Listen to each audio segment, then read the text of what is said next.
hello गति को सनम को सगुन जोहार मसीदा ऑफिशियल यूट्यूब चैनल रे आपे सनम को सगुन दाराम तबे गति को दिलाबन तें आर मिद धाव मैया सम्मान योजना बखरा बन गालमरा तबे गति को मैया सम्मान योजना नितो लगातार चला तेगी मेना आर पैसा नाम तेगी मेना को किछु हर बाको नाम कदा उनको को नामा आदो दिलाबन बिना बिलम कते नवा वीडियो बनी एतहब लगी आर एतहब कते ला से वीडियो रे बन गालमरा मैया सम्मान योजना बखरा दिलाबन तबे वीडियो बन स्टार्ट लगे तबे गति को चला हजुक कान मैया सम्मान योजना जहां पैसा को नाम अगुयेद कान नवा दो आयमा धाव को नाम अगु किदा आर पांचवा छठा सातवां आठवां किस्त धाबी पूरा पूरी नाम अगु किदा को आर नितो 48 लाख खन प्लस हर नितो 9th और 10th किस्त नम्मा और 10वां किस्त को नाम लगी को सपड़ाव कना से उनको एमा को लगी झारखंड सरकार है सपड़ाव ठीक कना और उनी दो बस नवा मे महीना रिया 15 तारीख भीतरी दिगे ना है अकाउंट ते कोलकाता को आदो नितो अडिगान गोगो हड़ नवा जहां लाभ को नामे कान मैया सम्मान योजना रिया पैसा लाभ को नामे ओनाते अडिगान को कमीदा अकवा घारंज रे आयमा को गणो को कना अकोरन बाबा हड़ को जहां दो उनको ओड़ा को कमी कान हनते नते को कमी बढ़ाए कान उनको को गणो को कना ओना पैसा भागी कमी रे लगाव रिया को कुरुमुटुये कना आर नोंकाते जहां जहां को नामे कान पैसा उनको दो अडी खुशी रे हेना को अडी रस्क रे मेना को आर उनको दो हेमंत सोरेन पूरे को सरहाव दे कना आर नुनका गे उनी को मेताय कना जे मेनते नुनका गे आले दोले हमेशा ले नाम पैसा आर आले हम ले गणोमा आदो गति को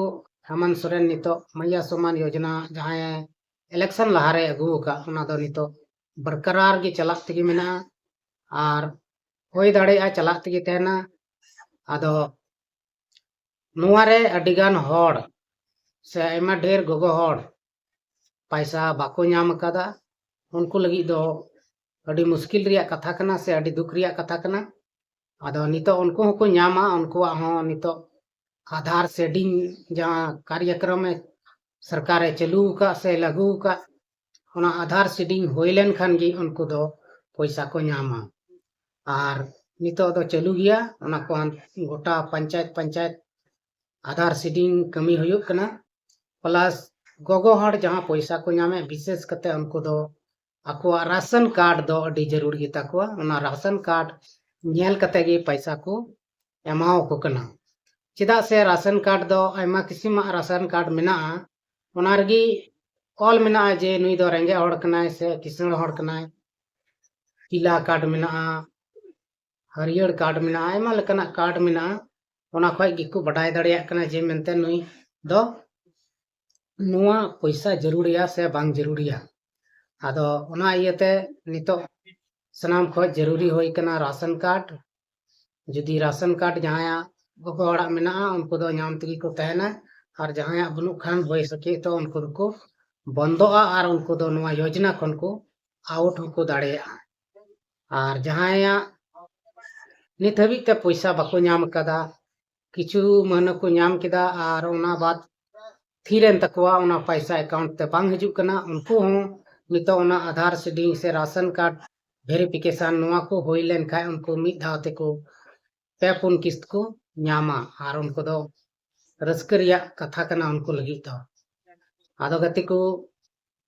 हेमंत सरकार नुआ मैया सम्मान योजना अगु कते आयमा गोगो हड़ा अंतर जीवी कोई जिताव का तकवा और लहारे वादाव का कथन लेका गे कमी के खान अडी गोगो हड़ दो अडी रस्क रे मेना को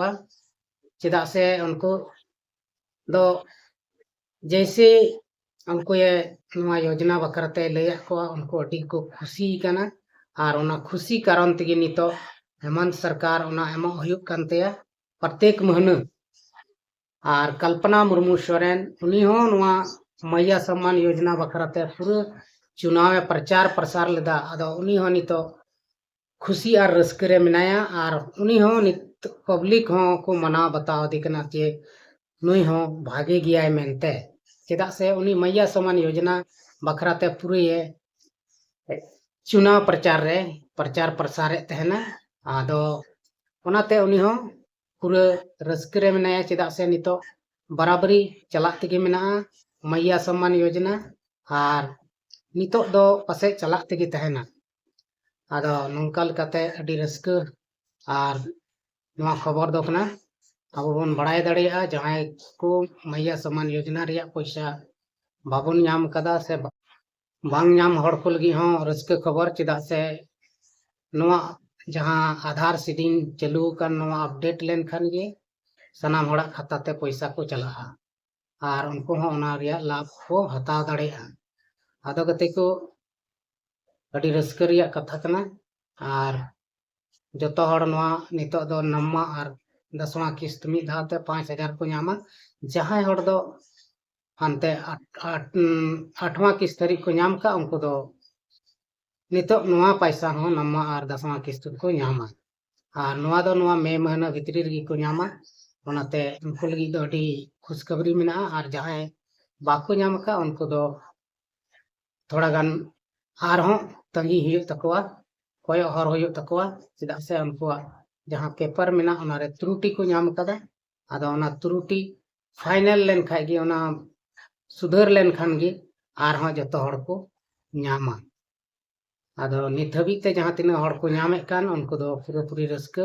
हुलस रे मेना को और जहां बाको नाम का उनको दो थोड़ा मुश्किल ᱧᱚᱜ रे मेना को थोड़ा नाखुश ᱧᱚᱜ मेना को आदो आपे हो आलोपे भावना चिंतई तबना आपे ओना रेन योग्य हड़ कना पे तो जरूर पे नाम गया आलोपे चिंताय तबना और नुका लेकाते आपे हो ओना रस्के तबन पे तबे गाते को तेहिं नवा मैया सम्मान योजना बखरा जहां खबर इन अगु के तबन नवा दो नोड़गिन मुचे तबना मा दो